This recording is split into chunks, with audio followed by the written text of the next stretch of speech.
శత్రువుల నుంచి విడిపించడానికి యెఫ్తాను ఒక సేవకుడిని దేవుడు ఎన్నుకున్నాడు. ఆయన న్యాయాధిపతి. న్యాయాధిపతులు 11వ అధ్యాయము 4వ వచనం. కొంతకాలమైన తర్వాత అమ్మోనీయులు కొంతకాలం అంటే ఇక్కడ ఏం జరుగుతుందంటే అండి, మోషే తర్వాత యెహోషువ తర్వాత ఇంక నిలబడిన వాళ్ళు ఎవరు లేరు. ఇజ్రాయెల్కి న్యాయం తీర్చేవాళ్ళు, వాళ్ళని రక్షించేవాళ్ళు, వాళ్ళని కాపాడేవాళ్ళు, దేవుని వైపు వాళ్ళని నడిపించేవాళ్ళు లేరు. అప్పుడు ఏమవుతుంటుందంటే, దేవుడు ఒక ప్రవక్తను, ఒక సేవకున్నో, ఒక న్యాయాధిపతిగా పెట్టి కొన్ని సంవత్సరాల వాళ్ళకి సమాధానాన్ని అనుగ్రహిస్తాడు. కొంతకాలమైన తర్వాత, నెమ్మది కలిగిన కొంతకాలం అయిపోయిన తర్వాత చూడండి. కొంతకాలమైన తర్వాత ఉమ్, అమ్మోనీయులు ఉమ్, ఇజ్రాయేలీలతో యుద్ధం చేయగా ఉమ్, అమ్మోనీయులు ఉమ్, ఇజ్రాయేలీలతో యుద్ధం చేసినందున ఉమ్, గిలాదు పెద్దలు ఉమ్, టోబు దేశము నుండి ఉమ్, యెఫ్తాను రప్పించుటకు పోయి, ఉమ్, నీవు వచ్చి ఉమ్, మాకు అధిపతివై ఉండుము, ఉమ్, అప్పుడు ఉమ్. మనము అమ్మోనీయులతో యుద్ధం చేయదమని యెఫ్తాతో చెప్పిరి. చాలండి. ఇక్కడ ఇజ్రాయెల్ మీదకి అమ్మోనీయులు వచ్చారండి. మరలా ఒక దాస్యంలోనికి, అంటే వీరిని ఏలటానికి, వీళ్ళని ఇబ్బంది పెట్టడానికి శత్రువు అనేవాడు సంఘం మీదకి వచ్చాడు, ఇజ్రాయెల్ మీదకి. ఈ టైంలో ఏం జరుగుతుందంటే, వీళ్ళు వెంటనే ఒక నాయకుడు మాకు కావాలి అని చెప్పేసి వెతుక్కొని ఎవరి దగ్గరికి వెళ్ళారు? యెఫ్తా దగ్గరికి వెళ్ళి, అందరూ ఆయన దగ్గరికి వెళ్ళి, నీవు వచ్చి మాకు అధిపతి అయి ఉండుము, మనం అమ్మోనీయులతో యుద్ధం చేద్దామని చెప్పేసి. అంటే ఒక అధిపతి అనేవాడు లేకుండా పోయింది వీళ్ళకి. అధిపతి అనేవాడు లేకుండా ఇజ్రాయెల్ తిరుగుతున్న కాలంలో ఇజ్రాయెల్ మరలా జ్ఞానం తెచ్చుకొని శత్రువు వచ్చినప్పుడు మళ్ళీ అధిపతి దగ్గరికి వెళ్తారు. అధిపతి దగ్గరికి వెళ్ళి ఇలా యెఫ్తాతో మాట్లాడతారు. యెఫ్తాతో మాట్లాడిన తర్వాత 11వ వచనం చూస్తే, కాబట్టి యెఫ్తా ఉమ్, గిలాదు పెద్దలతో కూడా పోయినప్పుడు ఉమ్, జనులు ఉమ్, తమకు ప్రధానిని గాను ఉమ్, అధిపతిని గాను అతను నియమించుకొనిరి. ఉమ్, అప్పుడు యెఫ్తా ఉమ్, మిస్పాలో యెహోవా సన్నిధిని ఉమ్. తన సంగతి అంతయు వినిపించెను. చాలండి. యెఫ్తా ఇజ్రాయెల్ పెద్దలతో కలిసి యుద్ధానికి వెళ్తాడండి. అమ్మోనీయుల్ని ఎదిరించడానికి ముందుకెళ్తాడు. అయితే ఒక యోధుడికి ఏం కావాలి? సైన్యం, వ్యూహం, చెప్పాలి, ఆయుధాలు, ఇవన్నీ వీటిని వేసుకొని ముందుకెళ్ళాలి. కానీ ఇక్కడ యెఫ్తా ఏం చేస్తున్నాడంటే, మిస్పాలో యెహోవా సన్నిధిని తన సంగతి అంతా వివరించి చెప్తున్నాడు. హల్లెలూయా. ఇతను దైవజనుడిగా మనం చూస్తున్నాం. ఇక్కడ ఒక నాయకుడి కన్నా కానీ ఎక్కువ దేవుని యందు భయభక్తులు కలిగి ఉన్నవాడినిగా మనం చూస్తున్నాం. ఇంకా మనం కొంచెం ముందుకెళ్తే, ఈయన యెహోవాతో ఆయన సన్నిధిలో ఈయన గురించిన విషయాలు అన్నీ దేవునికి చెప్పిన తర్వాత అమ్మోనీయుల రాజు దగ్గరికి ఒక దూతని పంపిస్తాడు. అయ్యా, నువ్వు ఎందుకు మా మీదకి యుద్ధానికి వస్తున్నావు అని చెప్పేసి ఆయన అడిగితే, ఆ అమ్మోనీయుల రాజు చెప్తాడు, ఎప్పుడు ఒక 300-400 సంవత్సరాల క్రితం, ఎప్పుడంట 300-400 సంవత్సరాల క్రితం మీ పెద్దలు, మీ పితరులు ఇజ్రాయేలీలు మమ్మల్ని ఈ మా ప్రాంతముల నుంచి మమ్మల్ని వెలేసి మీరుంటున్నారు. ఇప్పుడు నేను మా ప్రాంతాన్ని మరలా స్వాధీనం చేసుకోవడానికి నేను మీ మీదకి యుద్ధం చేస్తున్నాను. ఇక్కడ వేరే వేరే వాళ్ళైతే ఇక యుద్ధానికి వెళ్ళిపోయి, సరే ఇక వాళ్ళు మన మీదకి యుద్ధం వచ్చారు, నేను వాళ్ళ మీదకి యుద్ధానికి వెళ్ళాలి, ఇలా జరుగుతుంటుంది. కానీ యెఫ్తా విషయం చూస్తే, ఇది ఎన్ని సంవత్సరాల క్రితం జరిగిందండి? 300 సంవత్సరాల క్రితం జరిగిన విషయాన్ని, అంటే ఆ ఏదైతే అప్పుడు ఇజ్రాయేలీలు వీళ్ళని స్వాధీనం చేసుకొని వీళ్ళు స్థిరపడ్డారో ఆ ప్రాంతం మరలా మాది, మా అమ్మోనీయులది, మరలా మా ప్రాంతం మాకు కావాలి అని చెప్పేసి వాళ్ళు వచ్చినప్పుడు, వేరే వాళ్ళు అయితే వాళ్ళతో డిస్కషన్ పెట్టుకోవటం, వాళ్ళతో వడంబడికటి చేసుకోవటం, ఏదో నిబంధన చేసుకోవటమే వాళ్ళు. కానీ యెఫ్తా 300 సంవత్సరాల క్రితం అయినప్పటికీ దేవుడు ప్రతి మాటని అనుసరిస్తున్నాడు. హల్లెలూయా. ఈయన ఏం చెప్తున్నాడో ఒకసారి చూస్తే, మొట్టమొదటిగా ఇజ్రాయేలీలు వచ్చినప్పుడు ఎదోమీయుల దగ్గరికి వచ్చారు. వాళ్ళ రాజుని అడిగారు, అయ్యా మేము ఇటువైపు నుంచి మేము వెళ్ళి మా దేశాన్ని స్వాధీనపరచుకోవాలి, మేము వెళ్తామంటే మీరు వెళ్ళొద్దు ఇటు నుంచి అన్నారు. అప్పుడు ఏం చేశారు? మోయాబీల ప్రాంతం నుంచి వెళ్ళారు. వాళ్ళని అడిగితే వాళ్ళు కూడా మా ప్రాంతం నుంచి మీరు వెళ్ళటానికి వీలు లేదు అంటారు. అప్పుడు అమ్మోనీయుల ప్రాంతం నుంచి వెళ్తారు. వాళ్ళని అడుగుతారు, అయ్యా మేము మీకు ఏ హాని చేయము, కానీ మా మార్గంలో మేము వెళ్తాము, మాకు కొంచెం దారి ఇవ్వండి అని అడుగుతారు. దానికి కూడా వాళ్ళు ఒప్పుకోరు. ఎదోమీయులు, మోయాబీలు అయితే వాళ్ళని రానివ్వలేదు, సరిపోయింది. కానీ ఈ అమ్మోనీయులు ఏం చేశారంట? యుద్ధానికి దిగారంట. 19వ వచనం చూస్తే మరియు ఉమ్, ఇజ్రాయేలీలు ఉమ్, అమోరీయుల రాజైన ఉమ్, సీహోనును ఉమ్, హెష్బోను రాజునొద్దకు దూతలను పంపి ఉమ్, నీ దేశము గుండా ఉమ్, మా స్థలమునకు మేము పోవునట్లు దయచేసి సెలవిమ్మని ఉమ్. అతని యొద్ద మనవి చేయగా సీహోను ఇజ్రాయేలీయులు నమ్మక తన దేశంలో బడి వెళ్ళనీయక తన జనులందరినీ సమకూర్చుకొని సీహోనును అతని సమస్త జనమును ఇజ్రాయేలు చేతికి అప్పగింపగా వారు ఆ జనమును హతము చేసిన తర్వాత ఆ దేశ నివాసులైన అమోరీయుల దేశమంతయు స్వాధీనపరుచుకొని అర్నోని నది మొదలుకొని ఎబ్బోకు వరకు అరణ్యం మొదలుకొని యోర్దాను వరకును అమోరీయుల ప్రాంతములన్నింటినీ స్వాధీనపరుచుకొనిరి. చాలండి. ఇక్కడ చూస్తే అమోరీయులు ఉన్న ప్రాంతం అంతా స్వాధీనం చేసుకున్నారు. ఇది ఎవరి టైంలో జరిగింది?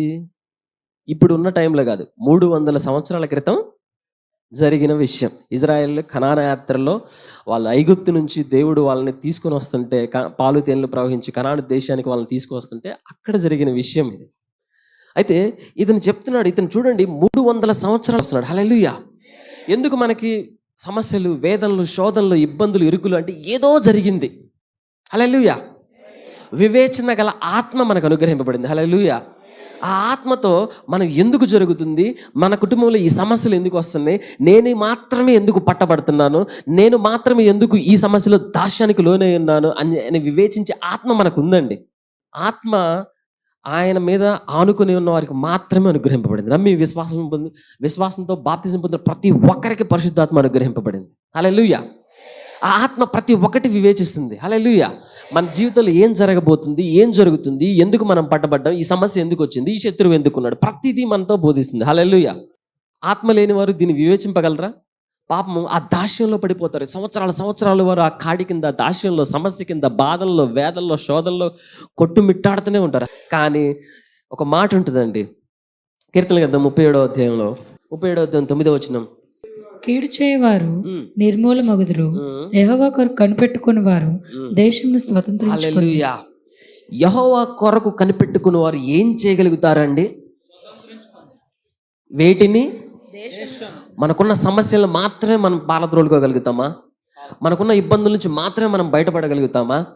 ఇక్కడ యెహోవా కొరకు కనిపెట్టుకున్నవారు, యేసుక్రీస్తు నామాన్ని ఎరిగి, యేసుక్రీస్తు యొక్క ఇదిగో మనకు అనుగ్రహింపబడిన ఈ వాక్యము, జీవము కలిగిన వాక్యము, శక్తి కలిగిన వాక్యమును మనం ధ్యానిస్తూ ఉంటే మనం ఎలా తయారవుతామంటే, మనకున్న సమస్యలు మాత్రమే కాదు, మనకున్న ఇబ్బందులు మాత్రమే కాదు, పితరుల శాపాలు సహితం మనం వెరక్కొట్టుకొని ఆశీర్వదింపబడి ఆ ఆశీర్వాదాలనే మన పిల్లలకి తరతరాలకి చేర్చివేసే సామర్థ్యం అదే ఆత్మ మనలో ఉంది. Hallelujah. Thank you holy spirit. ఇక్కడ చూస్తే యెహోవా కొరకు కనిపెట్టుకున్నవారు, ఆయన గురించి తెలిసిన వారు కనిపెడతారా, ఆయన గురించి తెలియని వాళ్ళు కనిపెడతారా? చెప్పాలి అంటే మనమే. హల్లెలూయా. ఆయన గురించి పూర్తిగా తెలుసుకున్న మనమే ఆయన కొరకు కనిపెడుతున్నాం. ఏ పరిస్థితిలో మనం ఓర్చుకుంటున్నాం, ఏ పరిస్థితిలో మనం ఇంకా ఇదిగో ఈ సమస్యలు నా దేవుడు పనిచేస్తాడు, ఈ పరిస్థితులు నా దేవుడు కలుగు చేస్తే ఆ పరిస్థితి తల్లకిందులు అవుతుందని చెప్పేసి మనం ఏ విషయాల్లో మనం ఊపికబట్టున్నామో ప్రతి పరిస్థితిని దేవుడు తల్లకిందులు చేసి ఆ ప్రతి పరిస్థితిని స్వతంత్రించుకునే సామర్థ్యంతో మనల్ని నింపబోతున్నాడు. హల్లెలూయా. ఇక్కడ చూస్తే ఈయనకి, అరే మీ పితరుల గురించి నువ్వు చెప్తున్నావు, మీది స్వాస్థ్యం అని నువ్వు చెప్తున్నావు, నాకు తెలియదు అంటలేదు. మీరు మా మీదకి యుద్ధానికి వస్తే మా పితరుల దేవుడు దీన్ని మీ యొద్ద నుంచి సమూలముగా, హల్లెలూయా, ఎంత దేశం ఉందో, ఎంత ప్రాంతం ఉందో ప్రతి ప్రాంతం మొత్తాన్ని స్వాధీనపరుచుకునే సామర్థ్యం మాకు అనుగ్రహించాడు. హల్లెలూయా. ఇక్కడ కింద చూడండి, కాబట్టి ఇజ్రాయేలు దేవుడని యెహోవా అమోరీయులను తన జనుల ఎదుట నిలవకుండా తోలివేసిన తరువాత నీవు దాన్ని స్వతంత్రించుకొందువా. ఇక్కడ ఇజ్రాయేలు దేవుడే దీన్ని మాకు అనుగ్రహించాడు. ఈ స్వాస్థ్యాన్ని ఎవరిచ్చారండి? ఇజ్రాయేల్ దేవుడే మాకు అనుగ్రహిస్తే నువ్వు దీన్ని తీసుకుంటావా? భూమి మీద మనం సమృద్ధితో జీవించడం అనేది దేవుని చిత్తం అండి. కానీ అపవాది అనేవాడు ఏం చేస్తున్నాడంటే మన జీవితాల్లో సమస్యలు సృష్టిస్తూ ఉంటాడు, ఇబ్బందులు క్రియేట్ చేస్తూ ఉంటాడు. ఎంత ఓపికతో ఉన్నా, ఎంత విశ్వాసంతో ఉన్నా, ఏదో ఒక సమస్య తర్వాత సమస్య, చిక్కు తర్వాత చిక్కు, ఇబ్బంది తర్వాత ఇబ్బంది మనల్ని కలుగు చేసి మనకి విరక్తి కలిగేలా చేస్తుంటాడు. కానీ మనందరం వాక్యం చేత నింపబడిన వారు, ఆ ఆత్మ చేత నింపబడిన వారు. మనం ఏం చెప్పాలంటే వాడితో, ఇది దేవుడు ఆయన స్వరక్తం ఇచ్చి విడిపించిన శరీరం. హల్లెలూయా. ఈ శరీరాన్ని నువ్వు నీ అనారోగ్యంతో పట్టబడతావా? ఈ శరీరం మీద నీ అనారోగ్యం ఎలా పనిచేస్తుంది? నువ్వు దాన్ని ఎదిరించే సామర్థ్యం దేవుడు నీకు ఇచ్చాడు. హల్లెలూయా. దేవుడు ఆయన రక్తంతో మనల్ని కడిగినప్పుడు కొంచెమే జీవాన్ని ఇచ్చాడండి మనకి.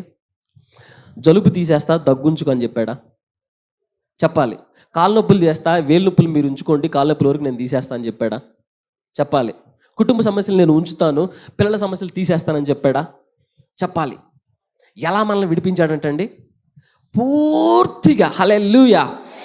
పాప క్షమాపణ అనేది ఇంక మన మీద లేదు, కొట్టివేయబడింది. ఆయన స్వరక్తం ఇచ్చి ప్రతి పాప క్షమాపణ నుంచి మనల్ని స్వతంత్రులు చేశాడండి. హల్లెలూయా. ఆ వివేచన మనకు ఉన్నప్పుడు మనం పోరాటం చేస్తాం. హల్లెలూయా. ఎందుని బట్టి మన పోరాటం? మనకి ఆయన అనుగ్రహించాడు. హల్లెలూయా. భూమి మీద ఇచ్చాడా, పరలోకంలో ఇచ్చాడా మనకి సమృద్ధి గల జీవం?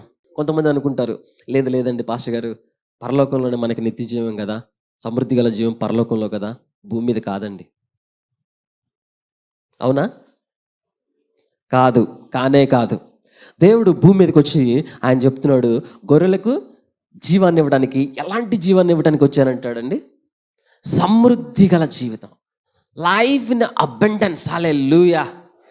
మీరు ఎంతైతే మీ అపవాది మీ దగ్గర నుంచి దొంగలిస్తాడో, ఎంత మనశ్శాంతిని అయితే మీ దగ్గర నుంచి దొంగలిస్తాడో, ఎన్ని సంవత్సరాలు మీ దగ్గర నుంచి మీ సంపాదన తినేస్తాడో, ఎంత చేస్తాడో వాడు ఎంత చేసిన తరగని ఒక జీవాన్ని మీకు అనుగ్రహించాడు. హల్లెలూయా. మనం ఫలించలేకపోతున్నామా? మన చేతుల కష్టార్జితం మనం అనుభవించలేకపోతున్నామా? ఇదిగో నువ్వు దాన్ని ఎత్తిపట్టి ప్రార్థించు. ప్రభువా, నా చేతుల కష్టార్జితం నేను అనుభవించాలి, నా కుటుంబం అనుభవించాలి, నా కొడుకులు అనుభవించాలి. ప్రభువా, నా చేతుల కష్టార్జితం మెడికేషన్ తింటుంది. ప్రభువా, నా చేతుల కష్టార్జితం అప్పులు వాళ్ళు తింటున్నారు, నా చేతుల కష్టార్జితం ఎవరో తింటున్నారు. ప్రభువా, నేను అనుభవించలేకపోతున్నా. ఎప్పుడన్నా అడిగావా? హల్లెలూయా. దేవుడు నీకు ఆ సామర్థ్యం ఇచ్చాడండి. హల్లెలూయా. ఇక్కడ 300 సంవత్సరాల తర్వాత ఒక శత్రువు వచ్చాడు.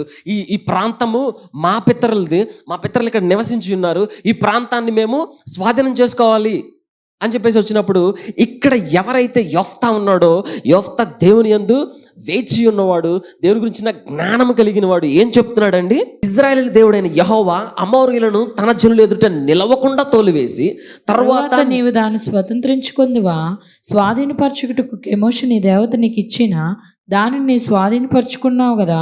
మా దేవుడైన యెహోవా మా ఎదుటి నుండి ఎవరిని తోలివేయనో వారి స్వాస్థ్యమును మేము స్వాధీనపరుచుకుందాము. హల్లెలూయా.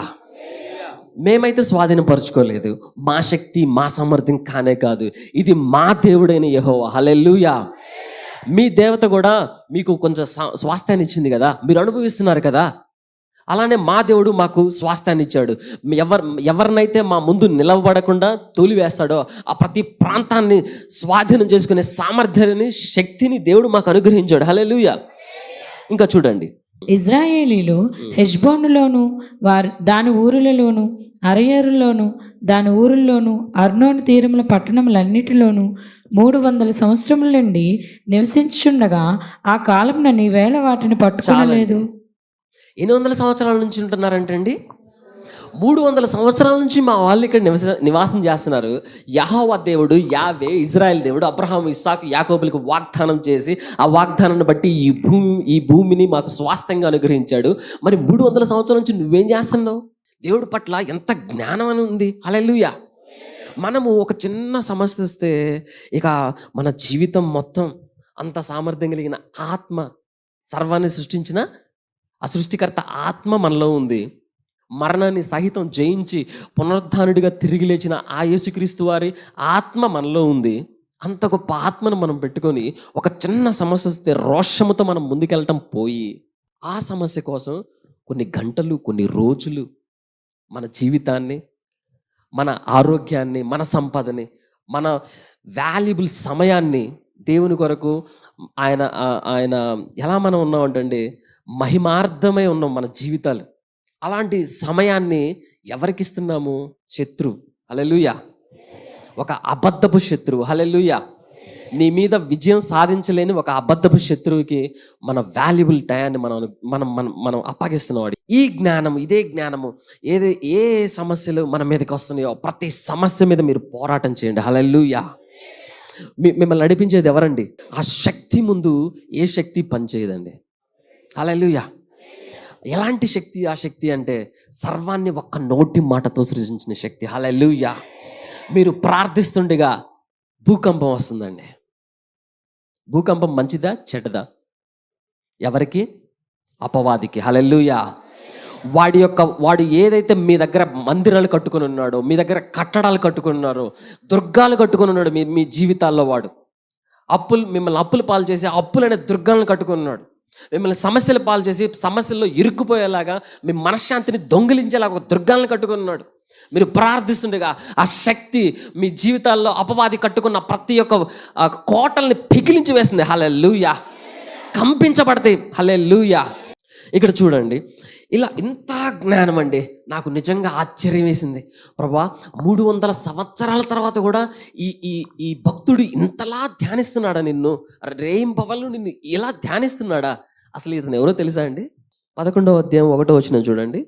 గిలాదువాడైన యెఫ్తా పరాక్రమం గల బలాఢ్యుడు. పరాక్రమం గల బలాఢ్యుడు. అతడు వేశ్య కుమారుడు. గిలాదు యెఫ్తాను కనెను. చాలండి. గిలాదు అనే వ్యక్తికి వేశ్య ద్వారా పుట్టినవాడు యెఫ్తా. భార్యకు పుట్టినవాడు కాదు, వేరే ఆమె ద్వారా పుట్టినవాడు. అయితే చూడండి, గిలాదు భార్య అతనికి కుమారులను కనగా వారి పెద్దవారి యెఫ్తాతో, నీవు అన్య స్త్రీకి పుట్టినవాడువు గనుక మన తండ్రి ఇంట నీకు స్వాస్థ్యం లేదనిరి. యెఫ్తా తన సహోదరి యొద్ద నుండి పారిపోయి టోబు దేశమును నివసింపగా అల్లరి జనము యెఫ్తా యొద్దకు వచ్చి అతనితో కూడా సంచరించుండెను. చాలండి. ఇక్కడ వాళ్ళ అన్నలు కొంచెం పెద్ద అయిన తర్వాత, నువ్వు మా అమ్మకు పుట్టినోడు కాదు, వేరే ఆమెకు పుట్టినోడు అని చెప్పేసి తరిమేశారు. అంటే ఇతను దేవుని సన్నిధిలో పెరగల, ఇతను మనలాగా సహవాసంలో పెరగల, దేవుని మాటలు వినే దగ్గర పెరగల, పారిపోయాడు వేరే ప్రాంతానికి. ఇలాంటి వాడు ఇక్కడ ఏం మాటలు మాట్లాడుతున్నాడు శత్రువుతో? చెప్పాలి. మనం ఎన్ని సంవత్సరాల నుంచి దేవుడితో సంబంధం కలిగి ఉన్నాం? ఒక 5 సంవత్సరాలు, 2 సంవత్సరాలు, 10 సంవత్సరాలు, 15 సంవత్సరాలు? చాలు. ఎన్ని సంవత్సరాల నుంచి మీరు సంబంధం కలిగి? ఒక్క రోజైనా చాలండి. నోటితో యేసు ప్రభువుని ఒప్పుకొని మన హృదయం ముందు విశ్వసిస్తే ఆయన వాక్యము మనలో నివాసం చేస్తుందంటండి. మనం ఈ బైబిల్ అంతా చదివి, ఈ బైబిల్ మొత్తాన్ని కంఠస్థ పట్టి అవపోసన పోసుకొని ఆ వాక్యం ఏమై ఉంది, ఎక్కడ ఏముందని వివేచించి దాన్ని బట్టి మనం యుద్ధం చేయనవసరం లేదండి. శక్తిగల సామర్థ్యం కలిగిన ఆ వాక్యంతో కూడిన ఆత్మ మనలో ఉందండి. హల్లెలూయా. అలాంటి వారు ఒక్క మాట మాట్లాడినా కానీ అది జరిగి తీరుతుంది యేసు నామములో. హల్లెలూయా. ఎందుకు ఆయన చెప్తే, యేసుక్రీస్తు వారు ఉన్నప్పుడు చెప్తారు, మీరు నా నామం పేరిట ఏమడిగినా నేను చేస్తా. హల్లెలూయా. ఎందుకంటే మీరు అడిగినప్పుడు మీ జీవితంలో కార్యాలు జరుగుతాం, అది తండ్రికి మహిమై ఉన్నది. హల్లెలూయా. మీరు బహుగా ఫలిస్తే తండ్రి మహింపరచబడతాడు. హల్లెలూయా. మీరు శోధనలో, వేదనలో, ఇబ్బందుల్లో, ఇరుకుల్లో ఉంటే తండ్రి హాయిగా ప్రశాంతంగా మహింపరచబడతాడండి. చెప్పాలి. భూలోకంలో మనం ఏమీ చేయలేము. మనమే మన పిల్లలు సరిగా ఉండకపోతే, వాళ్ళ భవిష్యత్తు సరిగా లేకపోతే, వాళ్ళని సరిగా మనం పెంచలేకపోతే, సరైన స్థితిలో వాళ్ళని మనం చూడలేకపోతే మనం చాలా బాధపడుతుంటాం. మనం ఏమైనా చేయగలమా? చెప్పాలి. కానీ మన దేవుడు, మన తండ్రి శక్తిమంతుడు. హల్లెలూయా. ఎలాంటి పరిస్థితుల నుంచి అయినా సరే మనం బయటికి తీయగల సామర్థ్యం కలిగిన వాడు. హల్లెలూయా. ఆయన మన ప్రతి పరిస్థితిని తలకిందులు చేయడానికి సామర్థ్యం కలిగిన వాడు. హల్లెలూయా. ఒక్క మాటను మాట్లాడగలిగితే, హల్లెలూయా, ధైర్యం తెచ్చుకోండి, బలం తెచ్చుకోండి. మీ దేవుడు మీతో ఉన్నాడని చెప్పేసి ఆ బలాన్ని మీరు తెచ్చుకోండి. యెఫ్తా ఇది 300 సంవత్సరాలు జరిగిన విషయాన్ని కూడా జ్ఞాపకం చేసుకొని దేవుని దగ్గర విచారించి ఆ వాళ్ళతో వీళ్ళతో అక్కడున్న యాజకులతో మాట్లాడి ఇది అవునా కాదా, కరెక్టా కాదని కనుక్కొని ఆయన శత్రువుతో చెప్తున్నాడు. హల్లెలూయా. 29వ వచనం చూడండి. యెహోవా ఆత్మ యెఫ్తా మీదకి రాగా అతడు గిలాదులోను మనష్షేలోను సంచరించుచు గిలాదు మిస్పేలో సంచరించి. అక్కడ యెహోవా ఆత్మ అతని మీదకి ఎలా వచ్చిందంటండి? బలముగా. ఎందుకు?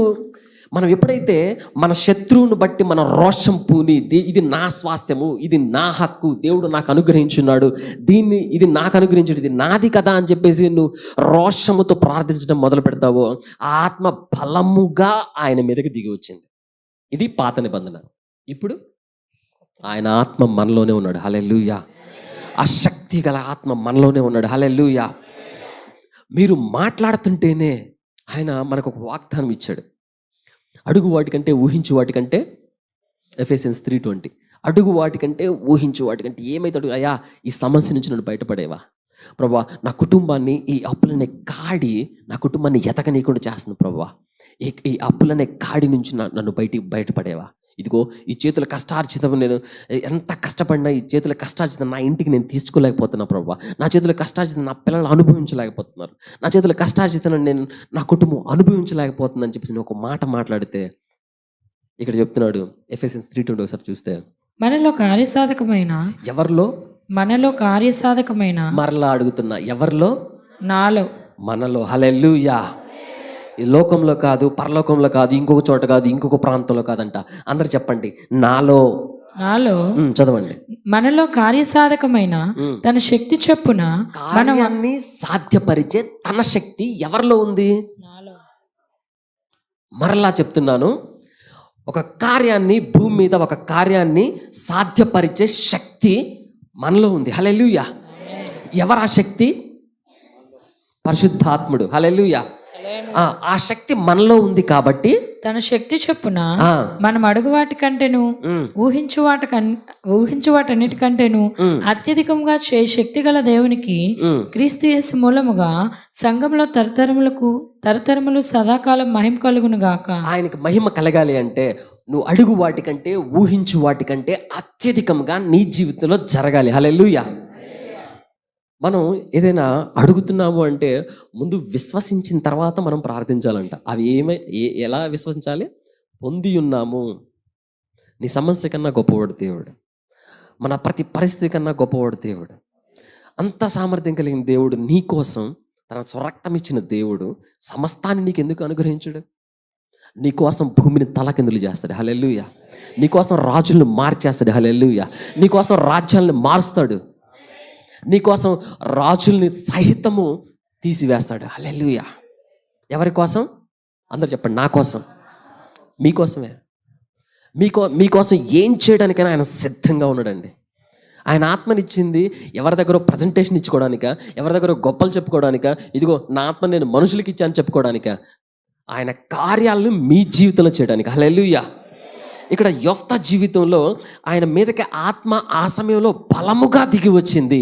తర్వాత చూస్తే అక్కడ వాళ్ళందరినీ చంపేసి ఆ ప్రాంతాలు ఏవైతే ప్రాంతాలు ఉన్నాయో ప్రతి ప్రాంతాన్ని, ఇప్పుడు అమోనీయులు కొంతమంది ఉన్నారు కదా, అమోనీయులు వీళ్ళ మీదకి వస్తా అంటున్నారు, వాళ్ళున్న ప్రాంతాలని సహితం స్వాధీనం చేసుకున్నారు. హల్లెలూయా. ఇక శత్రువు అనేవాడు ఉన్నాడా? 300 సంవత్సరాల క్రితం మన పితరులు స్వాధీనం చేసుకున్నప్పుడు కొంతమంది శత్రువులు మిగిలిపోయారు. ఇప్పుడు ఏం చేశారు? 300 సంవత్సరాల తర్వాత వాళ్ళు బలం తెచ్చుకొని వృద్ధి చెంది సైన్యాన్ని వేసుకొని యుద్ధానికి వచ్చారు. ఇప్పుడు యొఫ్తా ఏం చేశాడు? బలము కలిగి దేవుని ఆత్మ బలము చేత అసలు శత్రువు అనేవాడు లేకుండా సమూలంగా నాశనం చేశాడు. హల్లెలూయా. కానీ అదే ఆత్మ మనలో ఉంటే మన జీవితాల్లో, మన కుటుంబాల్లో, మన సంఘాల్లో శత్రువు అనేవాడు ఒక్కడు కూడా ఉండకుండా ఉండును గాక. ఆమేన్. బలము కలిగి మనం ఎవరి మీద ఎదురు చూస్తున్నామండి? ఒకసారి యెషయా గ్రంథం 40వ అధ్యాయం చివరి వచనం చూస్తే, యెహోవా కొరకు ఎదురు చూచువారు నూతన బలం పొందుదురు, వారు పక్షిరాజుల వలె రెక్కలు చాపి పైకి ఎగురుదురు, అలేక పరిగెత్తుదురు, సొమ్మసిల్లక నడిచిపోవుదురు. హల్లెలూయా. ఇప్పటివరకు మీరు ఎదురు చూసిన చూపులు చాలండి. ఇప్పటివరకు మీరు వెయిట్ చేశారు. Wait upon the Lord. ఎవరైతే దేవుని కోసం ఎదురు చూస్తున్నారో, ప్రభా నువ్వు నా జీవితంలో కార్యములు చేస్తే నేను చూడాలని ఆశపడుతున్నా, నువ్వు నా జీవితంలో నా దేవుడిగా నువ్వు అనేకులకి, నా చుట్టుపక్కల ఉన్న ప్రతి ఒక్కరికి నీ నామాన్ని ప్రత్యక్షపరచుకో ప్రభా అని చెప్పేసి ఎంతమంది ఎన్ని సమస్యలు ఉన్న ఈ సన్నిధిలో ఇంకా వేచి ఉన్నారో మీ అందరికీ దేవుడు చెప్తున్నాడు. ఎలాంటి బలం అంటే మీకు నూతన బలం అంటండి. హల్లెలూయా. ఎలా వయసు అయిపోయింది నాది, నా వయసు ఉడిగిపోయింది అన్నా కానీ ప్రతి ఒక్కరికి చెప్తున్నారు నూతన బలం. హల్లెలూయా. ఎలాంటి అంటే పక్షి రాజు వలె రెక్కలు చాపి పైకి ఎగురుతారంట. హల్లెలూయా. పక్షి రాజు ఒక ఇంటి మీద నుంచి ఇంకొక ఇంటి మీదకో, లేకపోతే ఒక స్తంభం మీద నుంచి ఇంకొక స్తంభం మీదకో, లేదు అంటే ఒక చిన్న కొండ మీద నుంచి ఇంకొక కొండ మీద కాదండి. పక్షిరాజు ఎక్కడికి ఎగుతాడు తెలుసా? ఆకాశపు అంచులకి. హల్లెలూయా. పక్షిరాజు మన కంటి చూపు మేర ఎక్కడా ఎగరడా ఆయన. అంటే నీ శత్రువు, ఎంతమంది శత్రువులు నీకు ఉంటారో ప్రతి శత్రువుకి మించి పైకి ఎగిరిపోయే సామర్థ్యం. హల్లెలూయా. ఇక మీకు శత్రువు అనేవాడు లేడండి. ఇక మీకు శత్రువు కంటికి మీరు కనపడరు. హల్లెలూయా. శత్రువు అనేవాడు మిమ్మల్ని చూడాలంటే మీరు కనపడరు. హల్లెలూయా. ప్రతి సమస్య కంటే ఫార్ అబౌవ్, ఎంతో హెచ్చైన స్థానంలో యవ్వన బలంతో దేవుడిని స్థాపించబోతున్నాడు. హల్లెలూయా. ఇంకా ఎలా ఉంటారంటండి? అలయక పరిగెత్తుదురు, సొమ్మసిల్లక నడిచిపోవుదురు. హల్లెలూయా. ఇక మీ జీవితాల్లో ఏమేవైతే ఉన్నాయో దేవుడు మీ పట్ల కలిగిన ప్రతి దర్శనం, ప్రతి వాగ్దానం, ప్రతి ప్రవచనం అది నెరవేర్చబడే వరకు మీరు సొమ్మసిల్లక అలయక ఆయన సన్నిధిలో ఆయన నామాన్ని పట్టుకొని ఆయన నామ మహిమార్థమై మీరు సాగుదురుగాక. ఆమేన్. ఈ కొద్ది మాటలు దేవుడు మన వినికిడిలో, మన జీవితాల్లో ఫలభరితం చేయనుగాక. ఆమేన్.